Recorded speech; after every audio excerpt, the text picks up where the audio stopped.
All right, we've heard from all of you.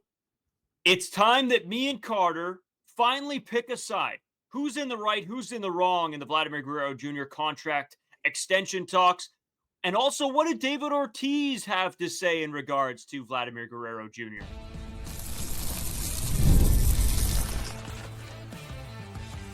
You are Locked On Blue Jays, your daily Toronto Blue Jays podcast. Part of the Locked On Podcast Network, your team every day. Welcome back to Locked On Blue Jays. Thank you for making Locked On Blue Jays your first listen every day. We are free and available wherever you get your podcasts and on YouTube. Part of the Locked On Podcast Network, your team every day.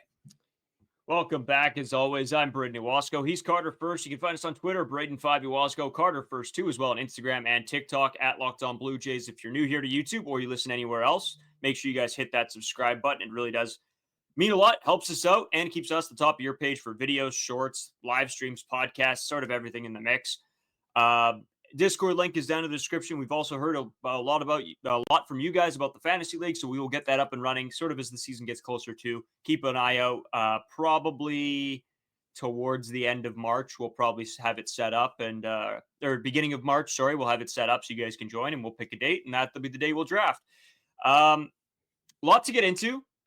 We didn't cover everything yesterday on the podcast, talking about what's the whole situation with Vlad and the contract and everything. A lot of unknowns still out there, but David Ortiz made a comment in regards to the Vlad contract extension, and a lot of people are getting what David Ortiz said wrong. Everybody is saying that this is the number that they offered Vlad, when that's just not true. I'm going to read the quote out word for word, verbatim of what David Ortiz said. Here it is.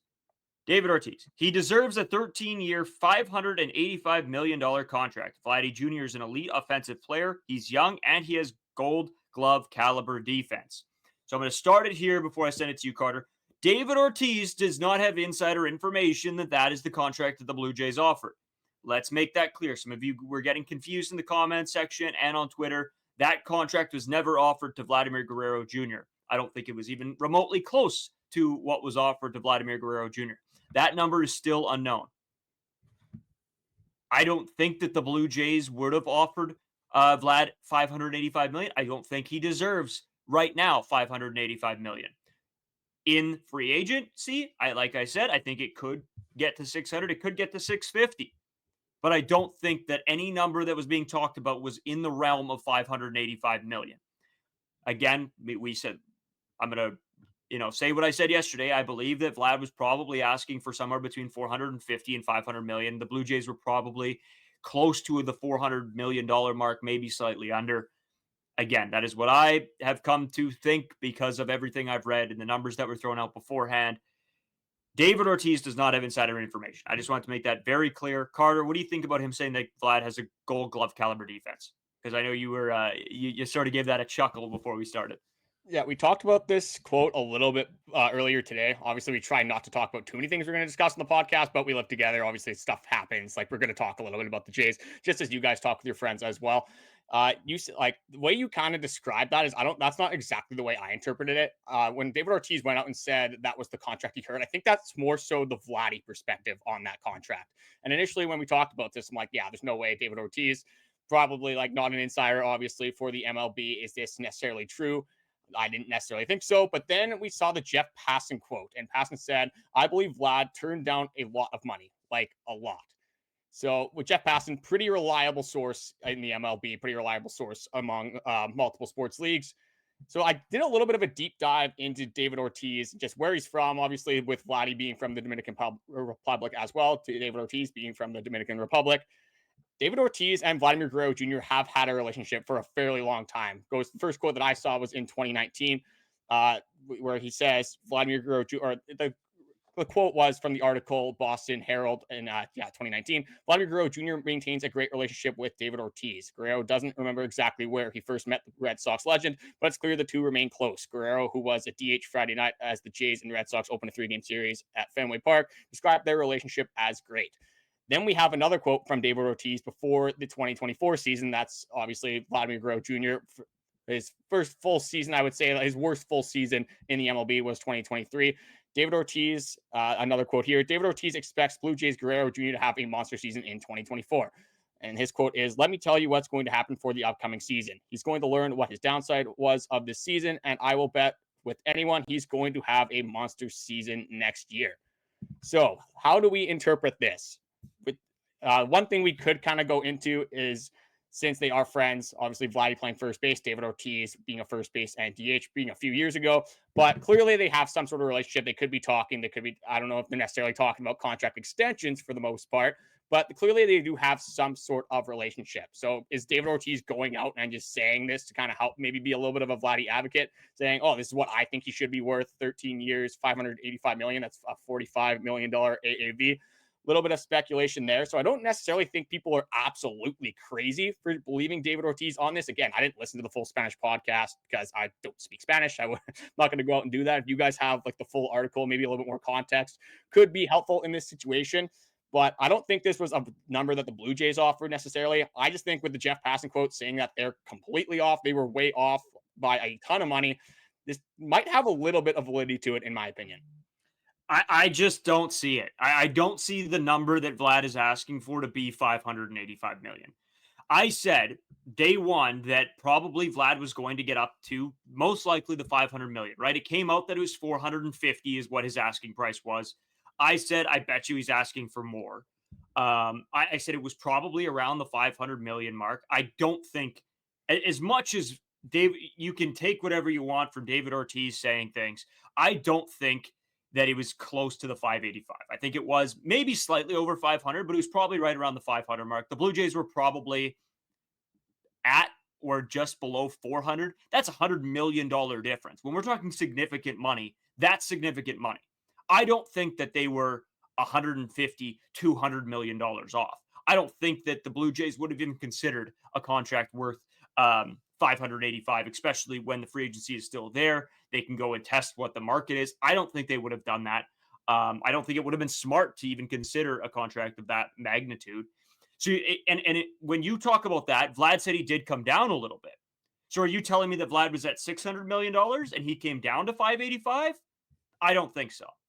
I think Vlad maybe, said 500, and then, was sort of moving it up to the 5 something. Then he brought it back down to the 500 would probably be my guess.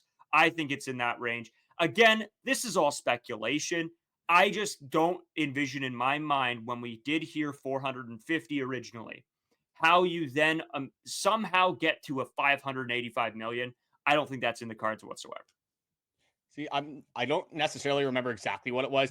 Was it Vladdy's cap that said he was wanting 450 million, or was that just a speculation of what the contract was? It was just speculation at the time. It was like he said, she said, all this and that. Somebody said sources say blah, blah, blah. Obviously no credible, no source attached, something like that. So again, what do you take as validity? Like what's valid here? Who knows, right? There's numbers being spit out by everybody. Everybody wants a piece of the pie. And nobody has a hot clue of what the actual contracts were. And we will probably never know. But at the end of the day, I cannot believe that it was an asking price of 585 million. I will never believe that. That is an astronomical number. And we will get into picking a side. If that's what Vlad is asking for, fair enough. You let him test free agency, and then if you have to, you can go get him at your whatever he's asking and whatever the other prices are. But you're not going to flat out offer a guy ever $585 million. I kind of have a continuation off this. Earlier this offseason, Vladimir Guerrero Jr. said that he wanted to loosely base his contract evaluations off Juan Soto. What did Juan Soto get? $765 million. So clearly Vladdy thinks he's in the same ballpark as Juan Soto. We kind of talked about this last episode. We think he's around 75, 80%, maybe 70% of Juan Soto. Just going into some stats as well that I have just on both of these guys. One argument against Vladimir Guerrero Jr. Again, it sounds like that I don't want Vladimir Guerrero Jr. on the team. This is, if you've listened to all the other podcasts, I've been a huge Vladdy supporter. I just wanted to play a little bit of devil's advocate because we have been such big Vladdy supporters. I kind of wanted to give it from a perspective on what the front office could be thinking regarding Vladimir Guerrero Jr. When you're looking at WAR, obviously for Vladdy and Juan Soto, 2023, Vladdy had a 1.3 WAR. That is pretty much a replacement level WAR for a guy like Vladimir Guerrero Jr. Supposed to be your cornerstone piece. Obviously, I think he's better than a 1.3 WAR player. I don't think he ever really gets back down to that 1.3 WAR unless he's like 38 years old playing in the league. But when you're looking at Juan Soto's worst WAR was a 2.5, and that was in 47 games. So Juan Soto clearly is way better than Vladimir Guerrero Jr. It's a significant portion. Again, is it relatively close? I shouldn't say way better. That's a wrong way of speaking about that. But Juan Soto is clearly better than Vladimir Guerrero Jr. I think that there's a tier of Juan Soto, there's a tier of other players, and then there's a tier of Vladimir Guerrero Jr. So one thing with the front office is that they kind of have really seen back-to-back consistent seasons from Vladimir Guerrero Jr. So if he's wanting this Juan Soto money, and when you're looking at the consistency that Juan Soto offers compared to Vladimir Guerrero Jr., I think they can be in completely different ballparks. And I'm not completely there yet, but I'm starting to lean towards, especially because Jeff Passan, I trust that as a very reliable source. I am thinking that Vladimir Guerrero Jr. was asking for a crap ton of money. And as the Blue Jays front office, as Rogers Center that hasn't really paid out these massive contracts, is Vladimir Guerrero Jr. going to be worth that 585 speculation, obviously, $1 million? And he hasn't really put up back-to-back consistent seasons. Say he has a 2024 or 2021 caliber season this season. Again, you're going to have to compete with the Boston Red Sox. You're going to have to compete with all these other teams. But at least at that point, you have back-to-back unbelievable seasons from a guy like Vladimir Guerrero Jr. Maybe it's a little bit more realistic. Maybe it's an easier path to see why you might want to pay Vladimir Guerrero Jr. that $550, $600 million if that's what he would be asking for anyway. Yeah, you know what? Let's take a quick break. Let's come back. Let's have a little conversation. Let's break sort of everything down. Pick a side. Let's say it. You know, me and you, we've sort of been on the fence here and there. Let's have a debate. Let's have a little bit of an argument. We'll take a break, come back, and me and you will have it out. We'll battle. Today's episode is sponsored by Wonderful Pistachios. Looking for a snack that's both delicious and nutritious? Crack into a good source of protein with Wonderful Pistachios. Wonderful Pistachios is one of the highest protein nuts. Each 1 ounce serving has 6 grams of protein, giving you over 10% of your daily value. Plus, they're packed with fiber and better for you unsaturated fats to help keep you feeling fuller longer. Personally, I love the no shells variety. It's a perfect grab and go snack for busy days, whether I'm snacking at my desk, on a road trip, or just need a quick protein boost. That's always my go-to snack. Like I've said on this podcast before, when I've talked about Wonderful Pistachios, I tend to not leave myself a lot of time, whether I'm getting ready for work, whether I'm getting ready for school, or even just to go out with friends. So a lot of the time I do have to sacrifice a satiating meal. I kind of go out and then I'm hungry at some point throughout the night. At least with Wonderful Pistachios, they give me an option that I can just grab a quick grab and go snack. I can feel a little bit more full. And again, if I have a little more time later on the night, I have the opportunity to not feel like the hungriest person of all time and get a meal later. Just Wonderful Pistachios, very convenient. And if you guys have lived that busy lifestyle, I would encourage you guys to check this out. Get snacking, and as they get cracking with the snack that packs a protein punch. Visit wonderfulpistachios.com to learn more. That's wonderfulpistachios.com to learn more. So we've laid out the science. We all know the whatever, if you want to call them facts, what has come out anyway. Let's have a little debate, and I'm going to start it here. And I don't know if it's a debate because we both are a little bit on the fence of what to trust, what to believe, what to think at the moment. And I think if you read it through our comment section, with I think some of you have, there are a lot of people in the same boat as me and you, right? We don't know what the correct answer is. We don't know what the correct way to feel is. This is what I will say. Vladimir Guerrero Jr., even if we don't think that the Blue Jays should pay Vlad $890 million or $590 million, whatever you want to call it, say it's 600, say it's 550, say it's 500, whatever you want to say, is he worth that amount of money? No. Is Juan Soto worth $765 million? No. Is Shohei Ohtani worth $700 million? Probably. But the other two guys, no, they're not worth that much. But I have said it time and time again that the precedent has been set. This is the world we are now living in.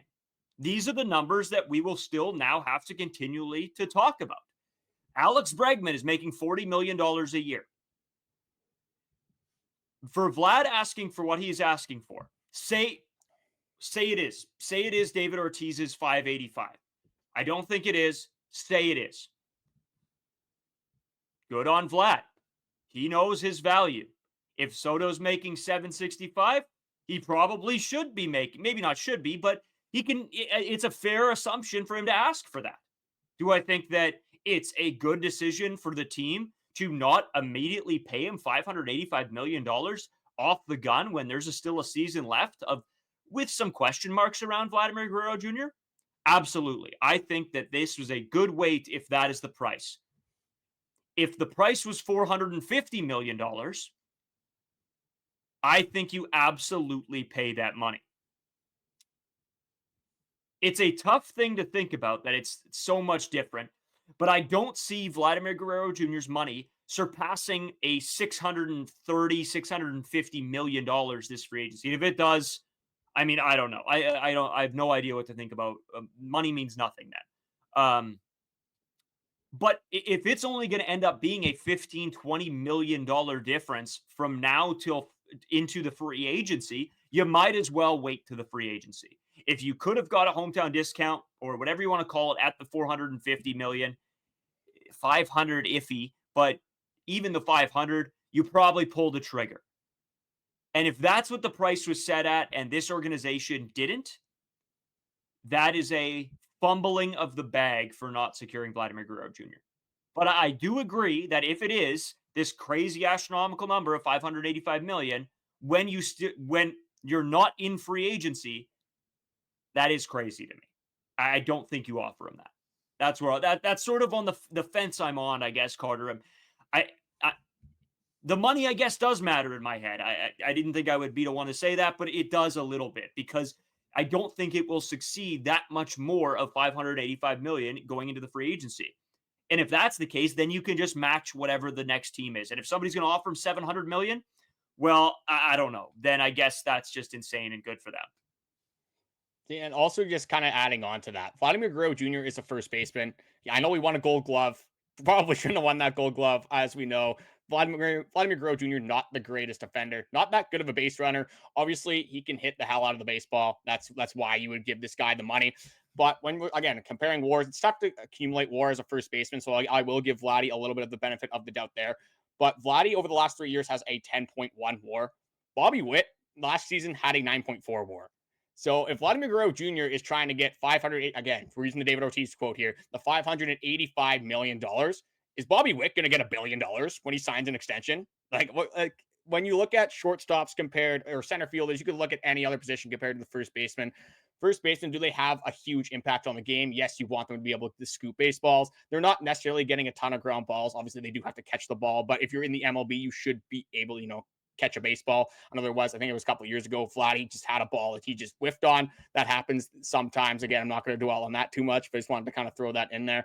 But regarding Vladimir Guerrero Jr., I think you made a very good point with it not being his free agent year yet. Like he's still on the Blue Jays. If you're going to pay that $585 million not a year, obviously over 13 years, just speculation again. But if you're going to pay that, and like you said, I think it's going to be relatively close to that if you hit free agency anyway, unless Vladimir Guerrero Jr. has that 2021 year where he hits 48 home runs, drives in over 100 runners, things like that. If he has an unbelievable year and he bets on himself, so be it. Congrats to Vladimir Guerrero Jr. at that point. If they have to pay even more at that point, at least for 100% certainty who Vladimir Guerrero Jr. is. We both know Vladimir Guerrero Jr. is still a very good baseball player. He's not going to go out next year and hit 240. He's not going to have that Bichette type year unless somehow he is just plagued with injuries or the Toronto Blue Jays are just the most cursed organization of all time. But again, when you look at how the front office has dealt with Vladimir Guerrero Jr., the $150 million after 2021, I think I initially said that is a little bit of a low ball, but at the time, there's not that many massive contracts in the MLB. I don't think that's the craziest thing, especially for what Vladdy was 23 at that time. Like, you don't exactly know who Vladdy is at that moment.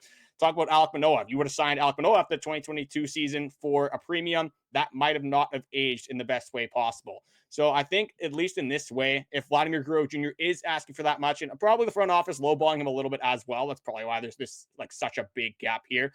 But if it is that $585 million, I don't think it's the worst idea to wait one more year. And obviously they're going to be in that contention next season. But again, can they outbid the Boston Red Sox? Can they outbid the New York Yankees? Can they outbid some of these massive organizations when they've had such a hard time trying to land superstars just throughout these last few free agencies? Well, and that brings me to my next point, Carter. We got a bit of an interesting comment that I wanted to bring up because it got our group chat, our friends sort of talking and mulling things over. I'll read the quote here from this comment. For me, it seems ridiculous that the Jays signed Santander. It's a complete waste of money if you aren't signing Vladimir Guerrero Jr. and Bichette. The plan they have, if they actually have one, seems very flawed. And I 100% agree with that comment. I don't know why you don't have a plan in place with Vladimir Guerrero Jr. going into this if you're going to sign Santander. If you're going to go all out and try to go all out for this season, but then lose everybody the following year and then are left with, a contract in Santander that might not age well, I don't know. I don't know what the thought process was. I guess it's one last hurrah. If you want to call it are we going to hear a Netflix series called The Blue Jays Last Dance? Like, I don't know. This is your shot and you're going to lose everybody to free agency. I don't know. Crazy signing now looking back at everything, being like, well, they're going to lose Vlad. They're going to lose Bo, Gausman, Bassitt. They're going to lose all these guys next year. Or in 2 years, even if you want to go 2 years, then you got Varsho, you got Kirk. What's this team going to look like? Is it just going to be Anthony Santander trying to play every position poorly? I don't know, man. It's crazy to think about now, right?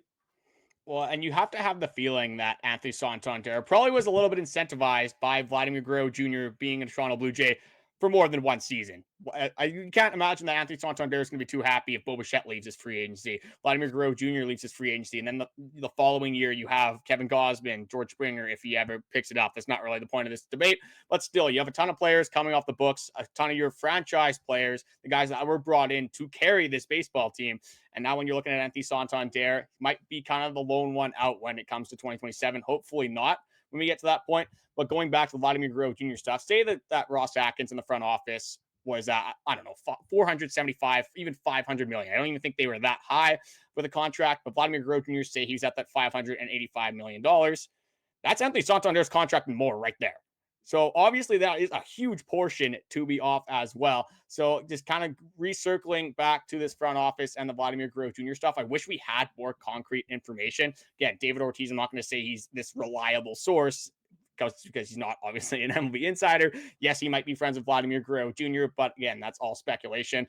I could go out and say something like that. Obviously, I played high school baseball. I don't have the pedigree that David Ortiz does. I don't know Vladimir Guerrero Jr. So obviously, if you're going to break it down, he probably has a little bit more incentive to, be honest with the people. And just, it's a little bit easier to listen to that guy compared to obviously who am I that just has Locked On Blue Jays podcast.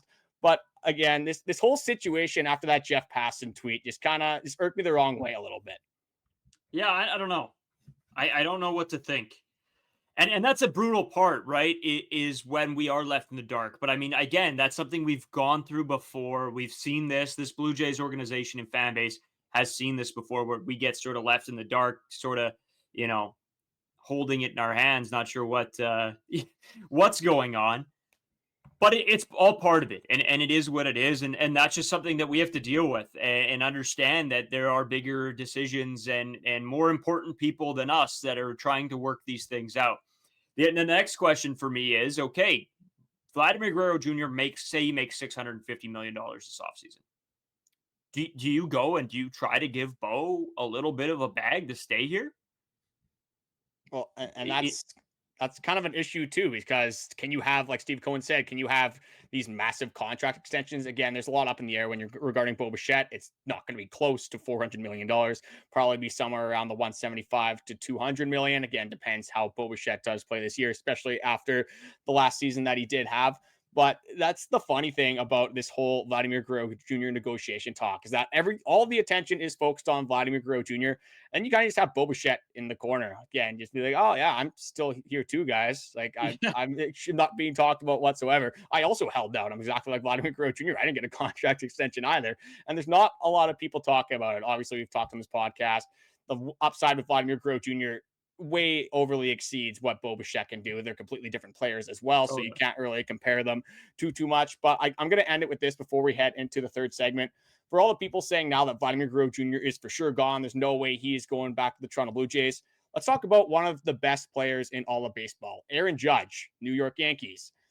the Yankees had the same thing. Again, they have a little bit different history paying their players compared to the Toronto Blue Jays. But Aaron Judge, it's kind of the same situation as Vladimir Guerrero Jr. Gets an offer from the New York Yankees, does not take it, kind of bets on himself again. He's like, oh, maybe I can get more in free agency. Probably did get more in free agency than he would have if he signed the year before with the New York Yankees. But where did he end up going back to? He went back to the Pinstripes. He went back to the New York Yankees. Vladimir Guerrero Jr. has been one of the only superstars that I can remember that has said, I do want to stay in Toronto for my career. Is that a tactic?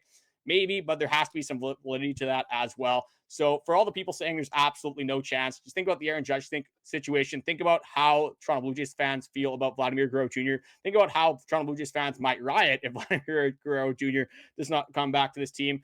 And it really is all going to depend on how this 2025 season does pan out.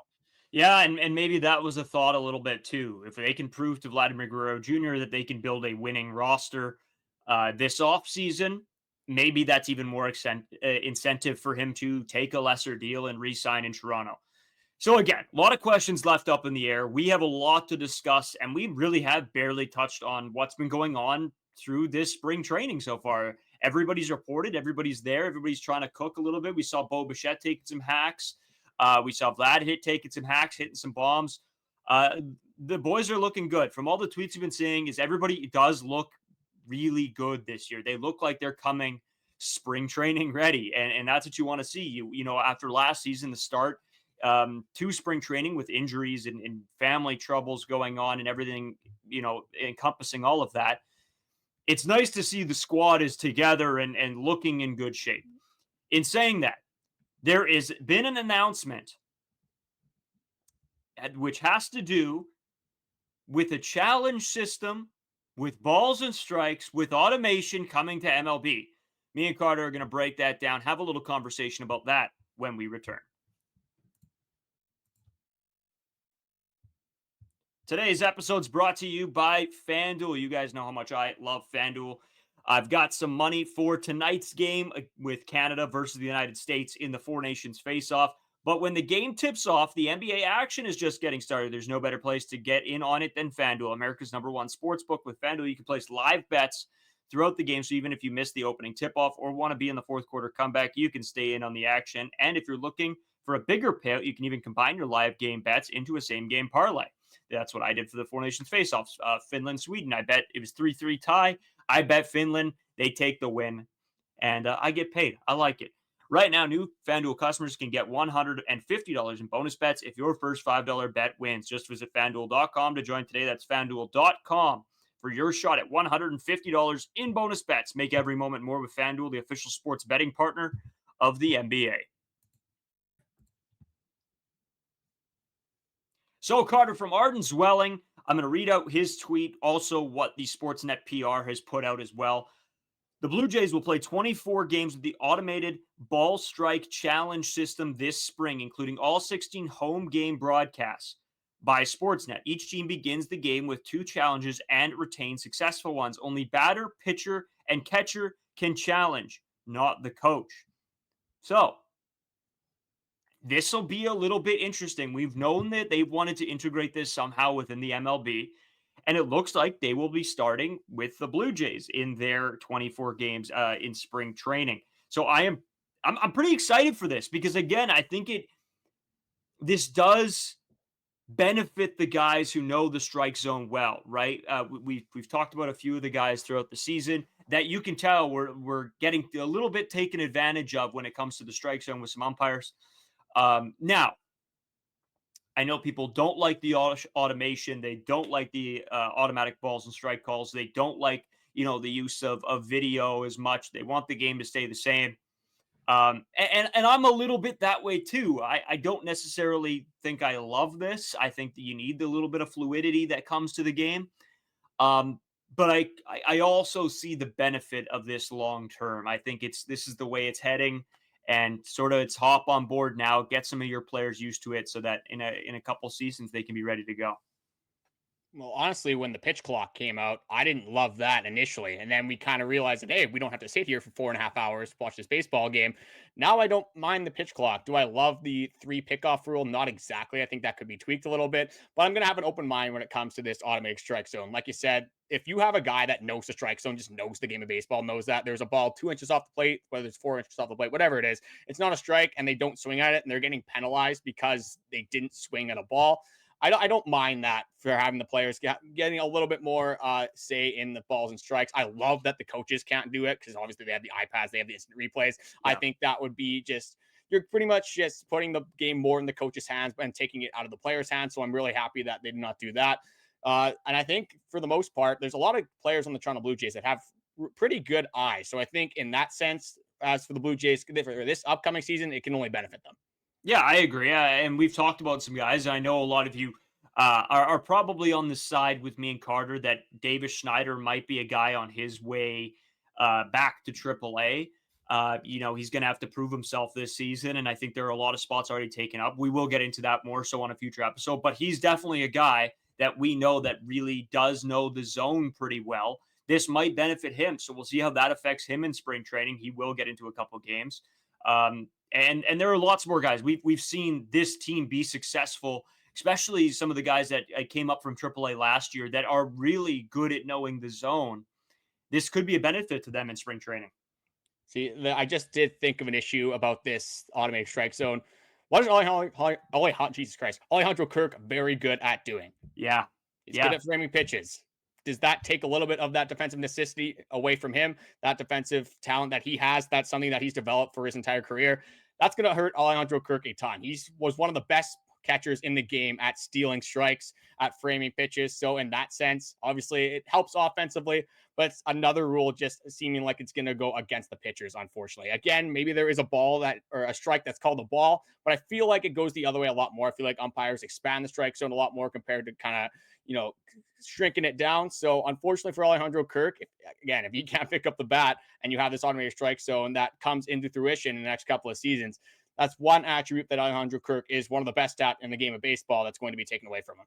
Yeah, and that's what I mean, right? You sort of have to think about it from both sides, and that's why I'm not like the biggest fan of the automation, but I do understand that that's the way we're going because I like those little skills that can affect the game. I like that Kirk can steal strikes. I like that, batters, what you're told as a kid where it's like, hey, 2 strikes, anything close, you better be hacking away. Now it sort of takes that away from it as well. Now guys might, it's a couple inches off the plate. I don't got to swing at this. And so now it might benefit that. And we'll see how that affects the game. But it should be a little bit interesting. But these guys are pros. It's a little bit different than, Pee-wee me trying to swing at some baseballs 4 feet off the zone because I'm worried about striking out. Anyway, Carter, anything to add before we sort of kick out of here for the day? I know we still got tomorrow's episode left to do for this week. And then, we're cooking right away with these 5 episodes a week. Yeah, I'm just going to wrap up my final thoughts on the Vladimir Guerrero Jr. saga. If it is true that is the $585 million this offseason, I don't hate the front office not inking that contract extension. I think you put the ball in Vladdy's court. If he has a very good season, again, I don't see it going a crazy amount higher the next year. If he does have a really good season, then you end up paying him that $585, maybe it's $600, maybe it's $625 million. If he has a bad season, maybe you get a little bit of a discount. Maybe he wants to come back to Toronto Blue Jays, but in that same breath, if Vladdy does not have that good of a season, how good is this Toronto Blue Jays team going to be? So at the end of the day, $585 million is a ton for Vladimir Guerrero Jr., but this is our franchise player. We know how good Vladimir Guerrero Jr. can be. We know how good Vladimir Guerrero Jr. is probably going to be. So no matter what the money is, even if he does sign like somehow a Juan Soto type contract and $700 million, that doesn't really matter to me. It is going to hurt a whole lot if we ever do see Vladimir Guerrero Jr. in colors that are not Blue Jay blue. Yeah, I know. I'm sort of the same boat as you're in. I think as the couple days have, come back around, you sort of get a couple minutes to actually think about what's going on. And when you do that, you do realize that there are parts that we don't know fully. There are these contracts we don't know, so it's hard to have an opinion, a full-on opinion anyway, when it comes to these things. We'll be back tomorrow. A lot more Blue Jays information, news to cover. We'll be back then. Make sure you guys tune in as well. Hit that subscribe button if you haven't already.